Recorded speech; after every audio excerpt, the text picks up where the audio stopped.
All right, we're back for part three. And Lucas, if you want to continue discussing, we were just talking about the Justin Fields trade and sort of how the Bears can use their $74.5 million in cap to build up the roster around Fields and the newly acquired DJ Moore. Yeah. I was just saying they traded away Roquan Smith, which I think it was the right thing to do at the time, just because they weren't going anywhere with What him. did they He get was, for him? I think, a couple picks, some draft stuff. Okay. Um, so they're really setting up for the future, and I think that 3, 4, 5 years they'll be pretty good. Yeah, I agree. I think something they really need to focus on. I think they got decent receivers now. Cole Kmet has been decent. I think they really go all in on the offense, spend 20 million, 30 million on that line. I don't even think they have to. Honestly, running backs have been so replaceable recently. Seeing things like the Chiefs winning the Super Bowl and the Eagles making Miles Sanders look like Barry Sanders. Like Uh-huh. it's pretty crazy that you don't need a big RB. So I think going on the offensive line and then getting some like decent guys on defense is really all they need to do as far as Yeah. building up the team. But yeah, that DJ Moore trade is huge. I think they really, really won that trade. I think the Panthers are probably going to be the worst team in the league for the next decade and a half. Um, all right, so now we'll move Yeah. on. I suppose we could talk about Derek Carr quickly. So he just Um, signed with the Saints, the criminals, the Grizzlies of the NBA, yeah. or the Grizzlies of the NFL, the original criminal squad. You get Marshawn Lattimore, Mike Williams, all those fugitives. So what do you think about this Derek Carr signing? You think it makes them obviously in a weak division? They're probably going to be. I think we said they're going to be the best team in that division for sure. Of the Panthers, Bucks, and who's the other team? Panthers, Falcons. Bucks, Falcons. Yeah, so I Yeah. think they're going to be the best team. The Saints. They have a great potential in Olave, but just not enough to really push him into. I don't think past that wild card round. No. I mean, Derek Carr, he's solid. He didn't really play that great this year. He had a bad season. Um, so yeah, I mean, it all Kamara too. Like his off the field stuff is just He might be um, suspended. I forgot about that. yeah. So that might be a factor, but yeah, like Olave, he was in the rookie of the year running the entire season. Offensive rookie. Yeah. Um, I yeah, don't know what's going on with Big defensively. Mike Slant Master. That's really weird. I think he's Oh kind of like yeah, they need yeah, to just like release him or trade him he's or kind of like just the get rid of Derrick him. Rose low key of the NFL. Like Yeah, really big time superstar MVP potential, and then he sort of just got crushed by injuries. So yeah, yeah. Defensively, like they just so toxic. yeah, they have a really good um, defense, especially in the pass. yeah, But just with that toxic. being said, they're also getting older. Yeah. Cam Jordan is getting older. Demario Davis is getting Mm. older. Marshawn Lattimore is getting older. A lot of their guys are getting a lot older, and that could mean big time problems for them. So I don't know what this move really was. I don't know. They signed him, right? So they didn't give up anything, right? They signed him. Okay, so that's not like they were really wagering their future for him. I think it's a good bridge move, maybe get him into the playoffs. But I think in the next 5 years, or however long this contract has been signed for, I see him winning maybe one playoff game. So overall, Yeah, kind of just a mediocre move. yeah, I think so too. I mean, it's hard to find a finding a quarterback that you're gonna keep for like your franchise is just one of the hardest things to do. For sure. And then only a select few teams have been able to do that. Very, Um, very few. I mean, maybe three or yeah, four, really. yeah. So, yeah, so I mean, Herbert is one. Herb, Burrow, Mahomes, Allen, Mahomes, Burrow, maybe Allen. maybe Hurts. That's pretty much it. Yeah, Like, I mean, if you yeah, count the old guys like Rodgers and stuff, and but yeah. he's on his way out. Russell Wilson is the Russell Hmm. Westbrook of the NFL, so it's really just a lot of crazy stuff going on. Speaking of quarterbacks, we'll let you, the Giants fan. Eddie Well, first of all, does. just to say, Lucas is a Giants fan. I don't think we said this in the beginning. He's a Giants fan and a Knicks fan. I'm a Lakers. Diehard Giants fan. Yeah, diehard Giants, and I'm a Lakers fan. I would and like about like nine or ten Panthers, teams, Seahawks. 9 or 10 teams in the NFL. We'd go into that later. Maybe we've had like a different NFL segment later in a different podcast. But yeah, so we'll let Lucas start on Daniel Jones. Yeah, so what was 4 years, 160 million. Only it was 82 guaranteed over the first 2 years, which is good. Which means if he plays like dog shit, they can just opt out of his contract, trade him, do whatever they want after the first 2 years. But I think that it was a move that they had to do. It's definitely overpaid. Even the way he played last year, I mean, drastic improvement, but True, very it's true. almost Mahomes money, which is just not He's does not actually, I make think he's any actually sense. making more this year than Mahomes. That shouldn't be the case, but I mean, you got to get a quarterback. Like if they didn't sign him, they were. I mean, what were they going to do after making the playoffs? They'd probably go back to winning like 3, 4 games. So I mean, something that they had to do.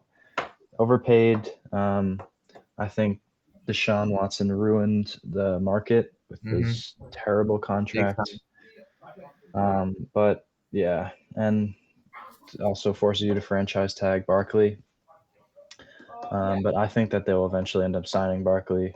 I hope, just with the relationship that I've seen with him having with Dimes off the field.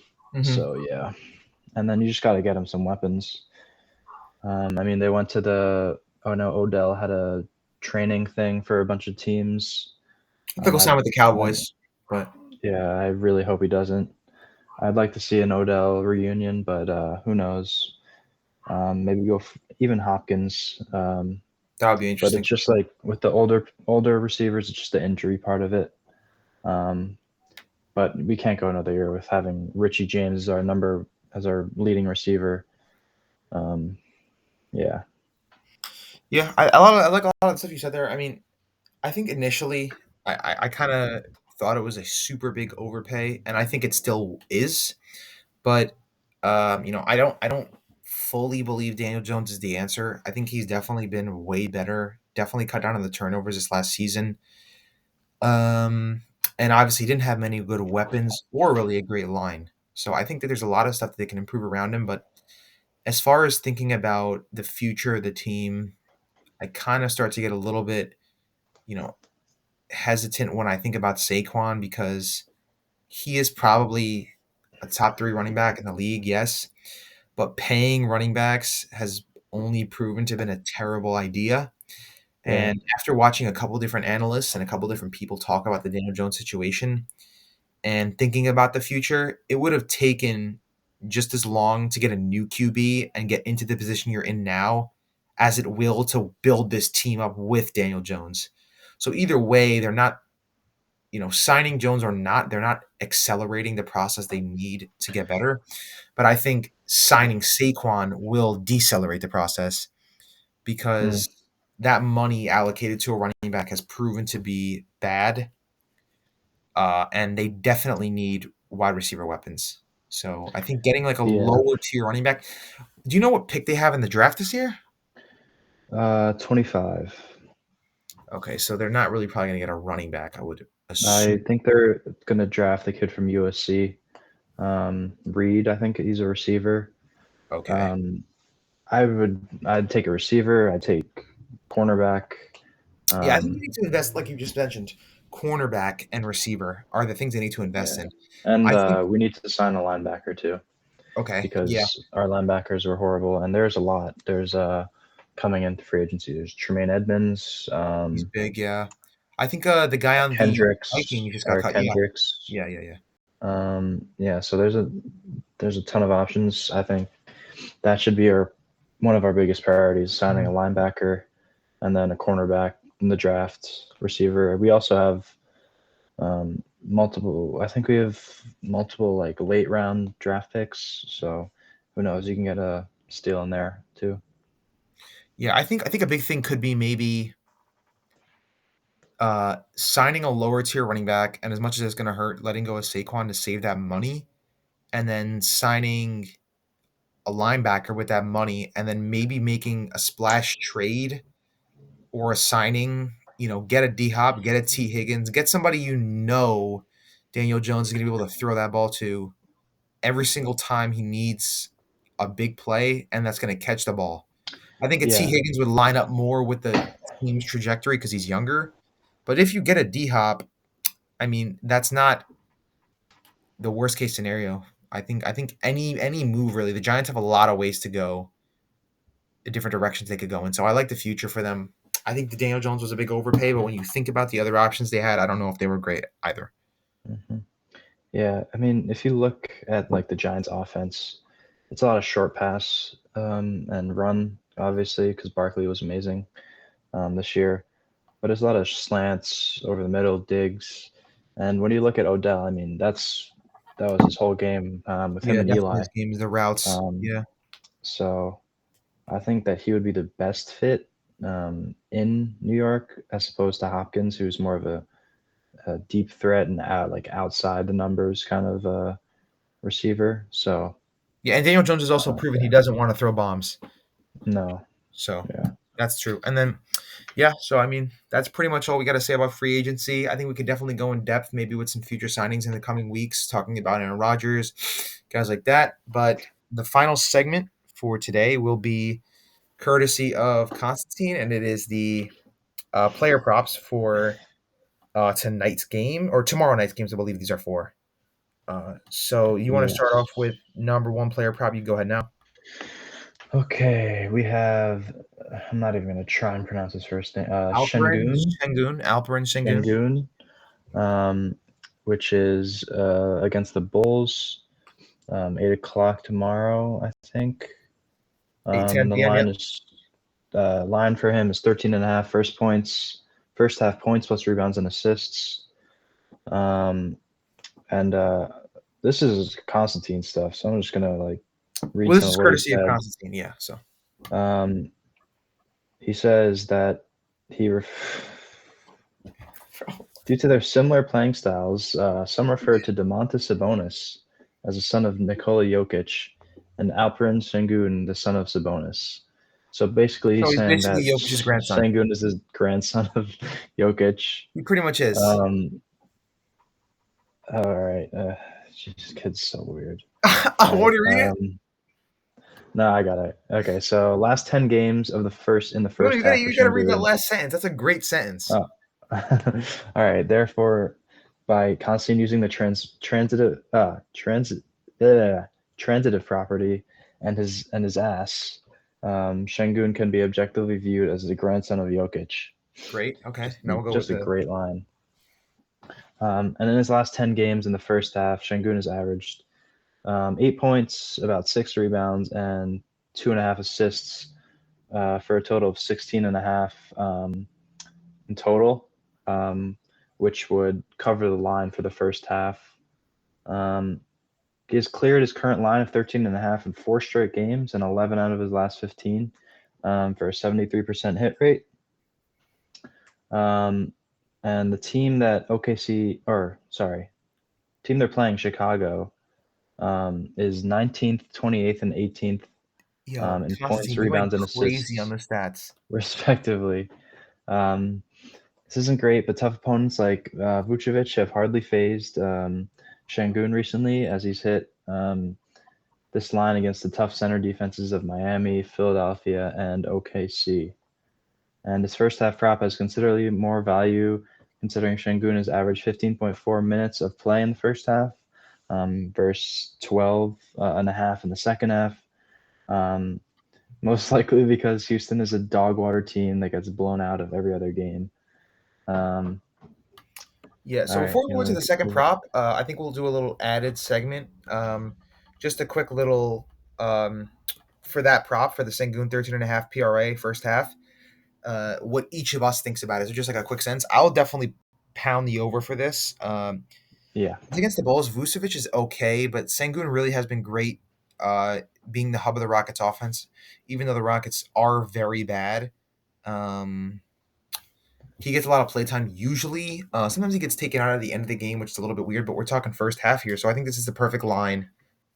Well, gets taken out at the end because they're Yeah, tanking but a so lot they of can get times in Wemby. close games, even when there's no reason.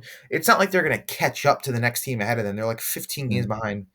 even regardless, yeah, that does make sense. He gets taken out a lot because they are tanking, and that's perfect for this first half prop. So yeah, are you also taking the over for this? Yeah. Okay. And now we have the second player prop, which is going to be Jimmy Buckets. That's 7 o'clock tomorrow night at the Magic. I don't know if it's at the Magic actually. It might be at home. The line is 40.5 fantasy score points. Constantine's going to be taking the over for this. And for anyone that doesn't have any familiarity with the scoring system, the FanDuel's fantasy points is 1 point is 1 point, one rebound is 1.2 points, an assist is a point and a half, a steal is 3 points, a block is 3 points, and a turnover is a negative point. In his last five, Jimmy's been hotter than the logo on his jersey, averaging 48.5 fantasy points and clearing the line in each of them. That's a 8 point clear right there in the last five. Orlando is the fifth worst defense in the league in allowing fantasy points to opposing small forwards. Think about that. They don't really have any good wing defenders. Maybe Jalen Suggs being the point of attack guy, but other than that, not great. Also, if you think about Jimmy Buckets, he's hit the line in each of his two appearances against the Magic with fantasy scores of 48.4 and over 51 against the Magic. So he pretty much blasts the Magic really badly. And then, like I was talking about, they really have no wing defense. He's going to be guarded by Franz Wagner, maybe most of the time, who's a decent defender. Constantine put reliable. He's a minus defender, Franz Wagner, I'm pretty sure. Um, but if you think about Franz Wagner, I didn't read this part yet. I didn't see this here. Franz Wagner is a decent defender, but he's no Gary Payton who would have been. Sorry, he's no Gary Payton who would have been hitting him and banging. He's no Gary Payton who would have been hitting him and banging him, hitting him. If you ever uh, seen the clip of Gary Payton talking about playing defense in the 2000s, basically saying that he was hitting and banging opponents, hand checking them because the refs didn't call any fouls back then. So for this line, Jimmy Butler versus the Magic, 40.5 fantasy score. Over is Constantine's pick. I'm going to side with the over as well. Just like we were talking about before uh, in the first segment, the yeah, Heat are fighting for that playoff contingency spot. Contingency wasn't the word there. They're playing for the playoff spot, and they need every bucket they can get out of Jimmy. I think he's been playing good recently, as Constantine said, averaging 48.5 in the last five, which crushes that line. So I'm taking the over for that as well. yeah. So am I. And he's a rebounder, he's a passer, Yeah, he he plays does some everything. defense too. We'll get a steal. Plays some defense. So Yeah, he's like the perfect fantasy guy if you have him on your team. But yeah, I'm definitely also getting that over. yeah, that's big. I think that's going to be it for today. That is our pilot episode, episode one of Goat Talk. I don't even know if we said the name of the podcast. Goat From here talk. on out, we're probably going to have more than two people. And at the beginning, we'll start with a little intro segment where we choose a random item, sports, non sports, anything, and basically just debate which is the GOAT item of that category. So, for example, GOAT ginger would be Constantine. But that's Constantine. for another day. I want to thank you all for watching. Lucas, any final words?